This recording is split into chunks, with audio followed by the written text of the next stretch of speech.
you are unaware that this is 2 weeks of Hebrew text for my people, and they may need some coffee after this. In this reading from the prophet Micah, the Lord of the Hebrews was angry at their failure to keep the faith.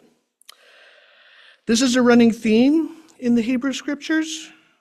The Lord tells them to do something, the people agree and set about it with intention, only to eventually get distracted and start complaining, and then they screw up the works, and the Lord punishes them to remind them of their place in the scheme of things.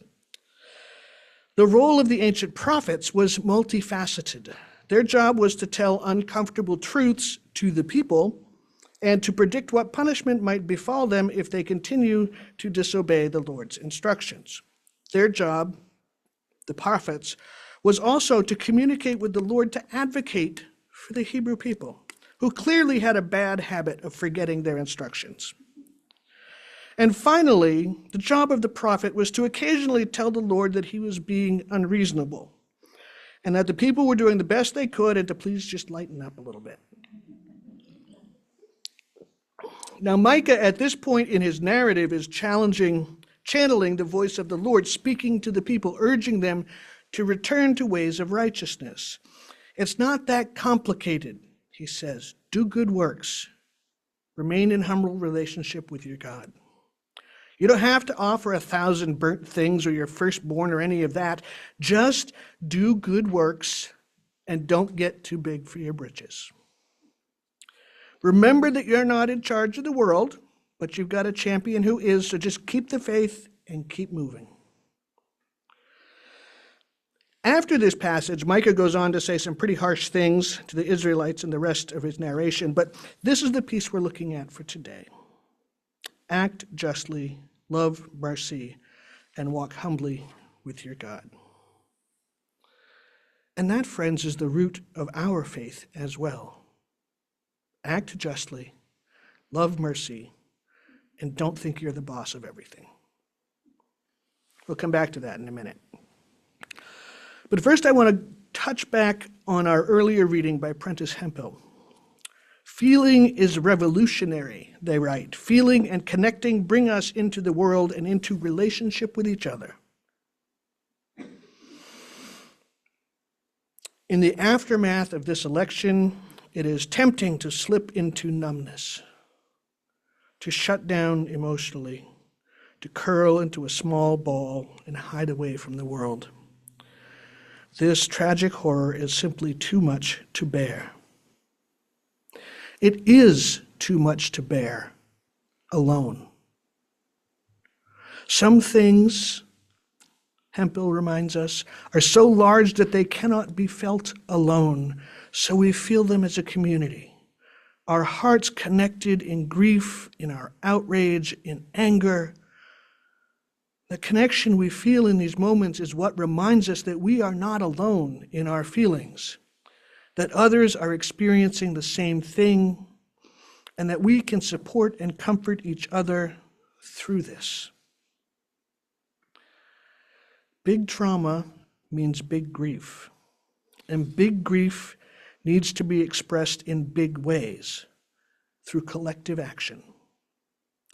We are here this morning, each of us grieving in some way, each of us hurting in some way, each of us scared in some way. And we come together to create a vessel that is large enough to hold all of our grief, all of our pain, and all of our fear. Elizabeth Kubler-Ross was the first Westerner to describe the stages of grief now more than 50 years ago. While depth and grief work is far more nuanced today than her original model, her model was the foundation and groundbreaking in its description of real patterns or feelings experienced by those who are grieving and approaching death. Denial, anger, bargaining, depression, acceptance. Now, one of the bits of nuance that has emerged over the years is an understanding that those stages are not linear, nor are they finite. Any of us who has lost a close family member knows that grief can ambush a perfectly lovely day and leave us sobbing in the park or the cereal aisle or in the car outside the grocery store or when washing silverware at home. Grief is a process that can reach resolution, but like any injury, it will leave a scar that may not heal, but will fade over time. We are in grief right now. We can't believe what has happened. We cannot believe our family and friends and neighbors voted for a fascist. We cannot believe that we may now lose all of the social and political progress we have gained in the last half century.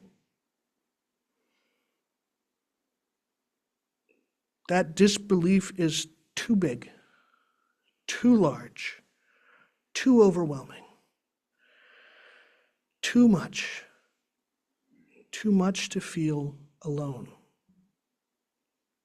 So we gather in groups like this morning, so that we can hold that enormous pain together so that we may all get through it. Now, we can't believe it, this is that denial stuff, right? Until, of course, we can. At which point we move from disbelief and sad to anger. Anger, in recovery circles, we say that anger is fear's bodyguard. That'll make you rethink some stuff, won't it? Anger is fear's bodyguard, and that is as true here as it is anywhere else. We have reason to be afraid. And in this moment, the safest way to express that fear is through anger.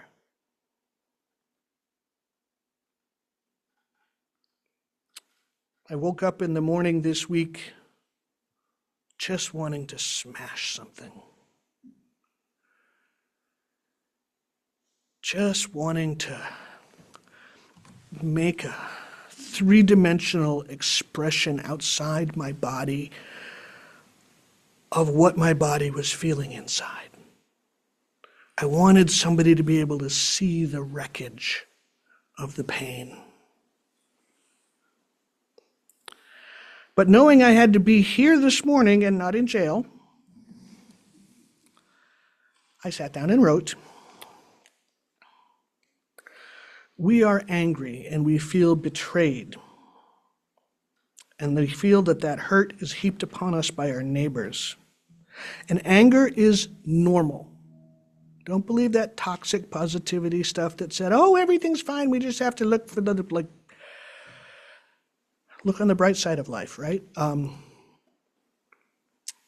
With apologies to Monty Python. Anger is normal. It is a normal response. It is a healthy response to outrage. And so we gather today to feel it in a vessel large enough to contain it safely. Bargaining is happening for some already. Perhaps if we challenge the results, perhaps if we pray for some kind of intervention, some kind of deus ex machina to rescue us from the monster. But there is no fancy Latin term meaning God from inside the machine that is going to make this all go away like a bad dream. We are here, and the results are real, and we must deal with them. Which brings us conveniently to depression, the embodiment of this grief, this loss, this betrayal. This is what I understand as the deep sadness that happens months after the funeral, when the cards and flowers are gone, the last of the leftovers has been eaten or frozen or thrown away, when we are at home with an empty chair, an empty place at the table, and an understanding that this change is now permanent. Nothing will ever be the same again, and that is deeply sad. Now, Kubler-Ross describes the final stage as acceptance, and I think that's probably the best language she had for it in those early years. I think we today understand acceptance differently than clinicians did in the 1960s. Today, I would call that stage something more like integration. Okay, we know that this cannot be changed, that the experience is over and irretrievable, and that we must now live in a changed world, like it or not. I don't have to accept that as the logical or proper stage of cultural change, but I can integrate that reality into my understanding of the world. Acceptance seems to infer some kind of approval or agreement or complicity in this new way. I don't know if we will ever get to that spot, at least I hope we never do. I hope we understand that things have changed and no amount of magical thinking will undo what has been wrought, but that we never accept what is about to happen.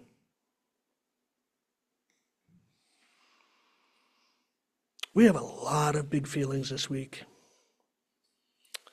And I have some basic truths to share with you about feelings. First, feelings are real and they are okay. Your feelings are valid no matter what they are. You have the right to feel however you feel about the new state of things. I'm not going to tell you to feel anything else. Second, feelings are not facts. Feeling like it is the end of the world does not make it so. Feeling afraid does not mean we are in immediate danger. Existential danger, perhaps, but in this moment, in this building, in this room, in this sanctuary, surrounded by these people, our personal and collective risk is really pretty low. Feelings are real and good, and they are not facts. And finally, feelings are not forever.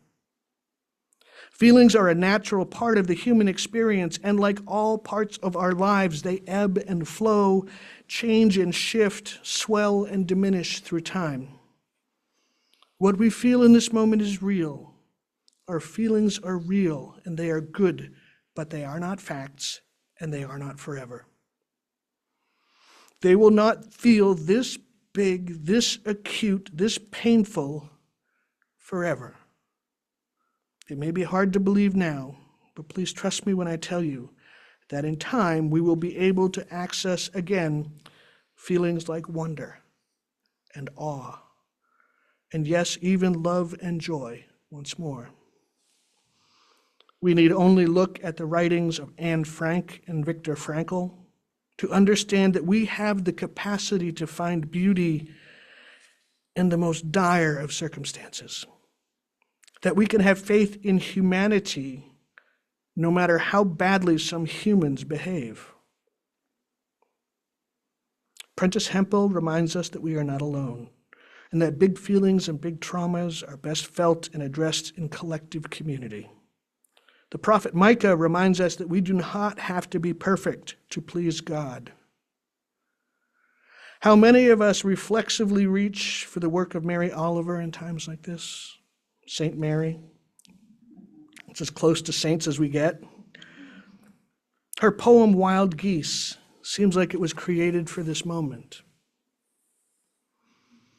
You do not have to be good.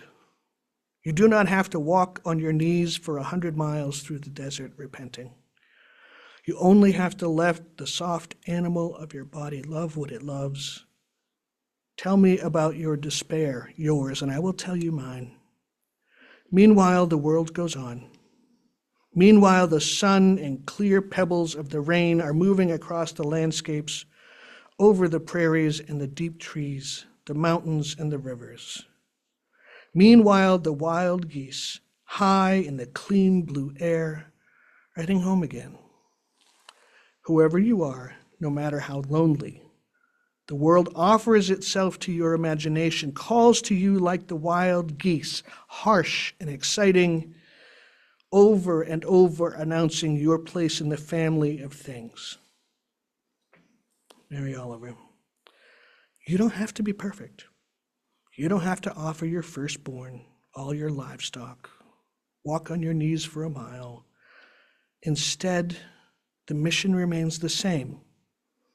act justly, love mercy, and walk humbly with your God. All of you are beloved by the divine. That is the basic tenet of our faith, that everyone is loved by the divine, even the ones we don't like, which is the hard part, but we'll talk about that another day. Today, I need you to remember that you are beloved. You are worthy. You are whole even in your brokenness. You are holy even in your shame and despair. And you are wholly loved by whatever guiding energy might be keeping the planets and stars spinning across the sky, making the tides go in and out, and the geese commuting like seniors to warmer climes each winter. My colleague, Reverend Victoria Safford, wrote in an essay recently the following prayer: "You are beloved of God. It is so easy to forget this. Our calling on this earth is to remember and to remind each other with every move we make, every action, every breath. Our calling is to remember and remind each other without ceasing who we are and what, which is beloved." Remember this, friends, you are not alone. We are in this together, and we are beloved, worthy, whole, holy, and wholly loved. Let us remember this and carry it with us in our hearts as we meet whatever lies ahead, whether this afternoon, this week, or in the months and years ahead. Amen, and blessed be.